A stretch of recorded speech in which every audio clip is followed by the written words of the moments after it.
சீனர்கள் ஆட்டுப்புழுக்கை சாப்பிடுவதாக பரவும் புகைப்படங்கள் உண்மையா?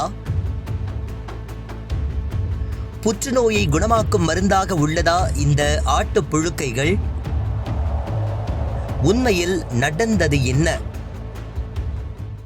புற்றுநோய்க்கு மருந்து என்றும் மேலும் பல நோய்களை தீர்க்க வல்லது என்று கூறி சீனர்கள் ஆட்டுப்புழுக்கையை பாலில் கலந்து சாப்பிடுவதாக சில புகைப்படங்கள் தொடர்ந்து சமூக வலைத்தளங்களில் பரவி வருகின்றன.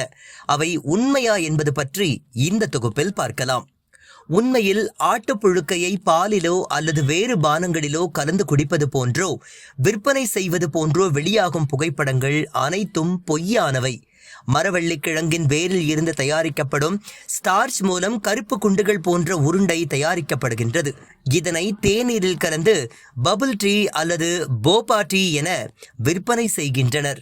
இந்த புகைப்படத்தை தான் ஆட்டுப்புழுக்கை பால் என்று தவறாக பரப்பி வருகின்றனர். அதே நேரம் சீனாவின் குளோபல் டைம்ஸ் பத்திரிகை ஒரு செய்தியை வெளியிட்டுள்ளது.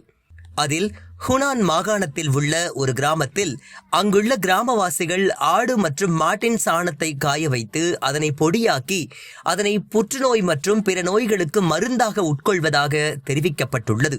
எனினும் மருத்துவர்களிடம் இது பற்றி கேட்டபோது ஆடு மற்றும் மாட்டின் கழிவுகளில் புற்றுநோயை தீர்க்கும் மருத்துவ குணம் இருப்பதாக நிரூபிக்கப்படவில்லை என்று கூறியதாகவும் குளோபல் டைம்ஸ் செய்தி விளக்கம் அளித்துள்ளது.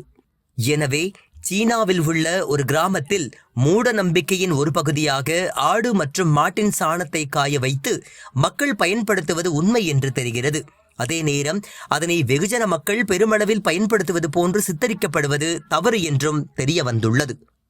இந்த வீடியோவை உங்களுக்கு வழங்கியது www.aliaonlinestore.com. இந்த இணையதளத்தில் நீங்கள் ட்ரை ஃப்ரூட்ஸ், நட்ஸ், அதே மாதிரி குழந்தைகளுக்கு தேவையான டாய்ஸ் உள்ளிட்ட பல பொருட்களை நீங்கள் வாங்கிக்கலாம்.